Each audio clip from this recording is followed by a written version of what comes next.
بسم اللہ الرحمن الرحیم۔ السلام علیکم۔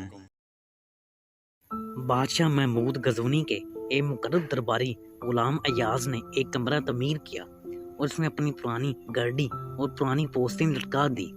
اس کمرے کو تالا لگا کر رکھتا تھا اور تنہا جا کر کبھی کبھی اپنی پھٹی پرانی گاڑی اور پوستین کو دیکھ کر رویا کرتا اور کہتا، اے اللہ، میں ایک غریب خاندان کا لڑکا تھا اور اس پھٹی حالت میں تھا کہ میرا لباس یہ تھا کہ جسے آج میں حیا و شرم سے تالے میں رکھتا ہوں، یعنی دوسروں کے سامنے پہننا تو درکنار، دوسروں کو دکھانا اور دوسروں کے علم میں لانا بھی اپنی توہین اور عار سمجھتا ہوں۔ چنانچہ اس طرح کی باتوں سے اپنے آپ کو سمجھایا کرتا تھا کہ اے ایاز، تو اب بارگاہ سلطان کا مقرب ہے، اس شان و شوکت پر ناز نہ کرنا کہ تیری حقیقت صرف یہی پوستین اور گاڑی ہے۔ عمائدین اور وزراء اس راز سے بے خبر تھے۔ وہ ایاز کو اس حجرے کی طرف آتے جاتے دیکھتے اور طرح طرح کی قیاس آرائیاں کرتے۔ ایک دن تمام اراکین سلطنت جمع ہو کر تبادلہ خیال کرنے لگے کہ ایاز تنہا اس کمرے میں کیوں جاتا ہے اور اس کو تالا لگا کر بھی رکھتا ہے۔ اس وزنی اور مضبوط تالے کی کیا ضرورت ہے؟ بادشاہ محمود اس کو عاشق اور درویش سمجھتا ہے اور یہ بادشاہ کی دولت اس حجرے میں چھپا رہا ہے۔ اگر اس دفینہ کی خبر بادشاہ کو کر دی جائے تو دو فائدے حاصل ہوں گے۔ ایک تو یہ کہ ایاز کا قرب ختم ہو جائے گا، دوسرے یہ کہ بادشاہ کو جب دفینہ مل جائے گا تو ہم لوگوں کو انعام بھی ملے گا۔ چنانچہ یہ مشورہ طے پایا کہ بادشاہ محمود غزنوی کو اطلاع کی جائے۔ چنانچہ عمائدین سلطنت کے ایک وفد نے بادشاہ سے کہا کہ ایاز کے پاس ایک کمرہ ہے، اس کے اندر سونا چاندی اور خزانہ شاہی ہے اور وہ کسی کو اس کمرے میں جانے کی اجازت نہیں دیتا، ہمیشہ اس کے دروازے کو تالا لگا کر رکھتا ہے۔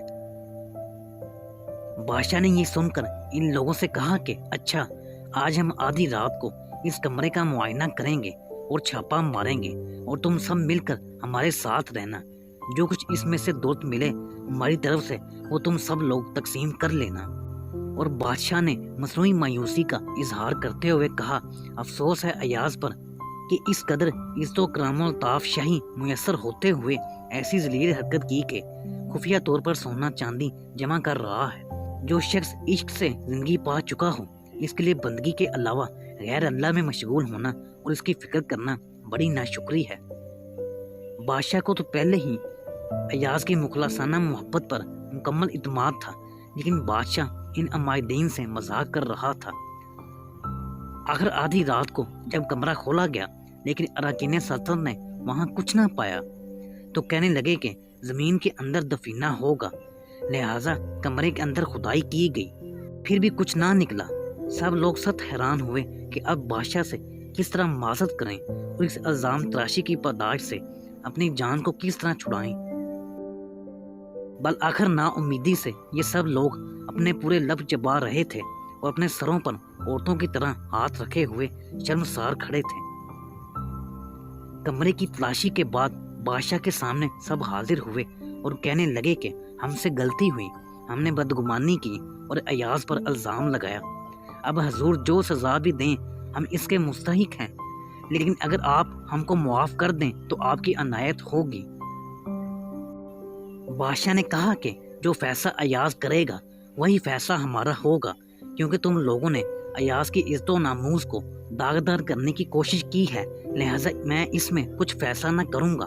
چنانچہ بادشاہ نے کہا، ایاز، تم ان مجرمین پر حکم نافذ کرو، کیونکہ تم اس الزام تراشی سے بالکل پاک اور صاف تھے۔ ایاز، تمہارا امتحان لینے کی وجہ سے خلق کثیر شرمندہ اور نادم ہے۔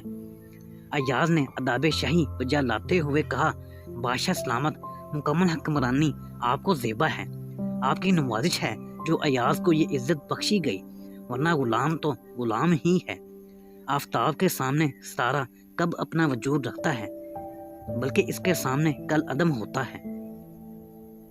بادشاہ سلامت، یہ سب عالی حوصلگی آپ ہی کی عطا اور آپ ہی کی صحبت کا فیضان ہے، ورنہ میں در حقیقت وہی گھٹیا درجے کا غلام ہوں جو کہ ابتدا میں پھٹی پرانی گاڑی اور پوستین میں حاضر ہوا تھا۔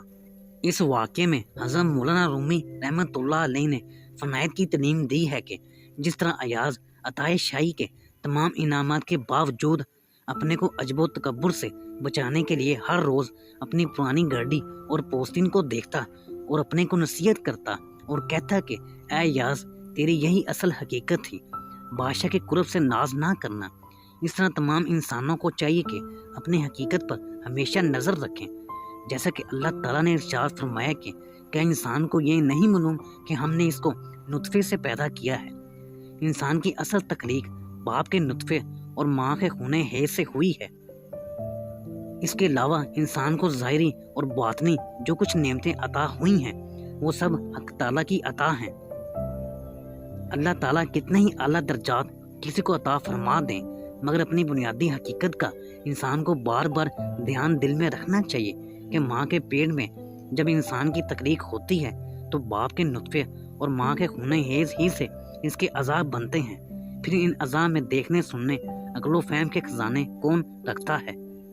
اپنی حقیقت کے تصور سے کبھی آدمی مغرور ہو کر تکبر اور خود پسندی کا شکار نہیں ہوگا، وگرنہ اپنی اصل حقیقت سے بے خبر انسان تکبر اور خود پسندی میں مبتلا ہو کر ہدایت اور دونوں جہانوں کی فلاح سے محروم رہ جاتا ہے۔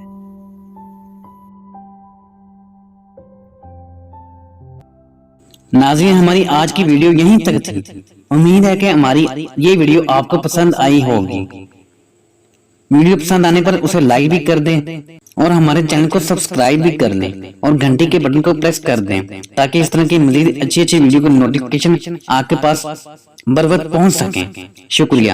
اللہ آپ کا حامی و ناصر ہو۔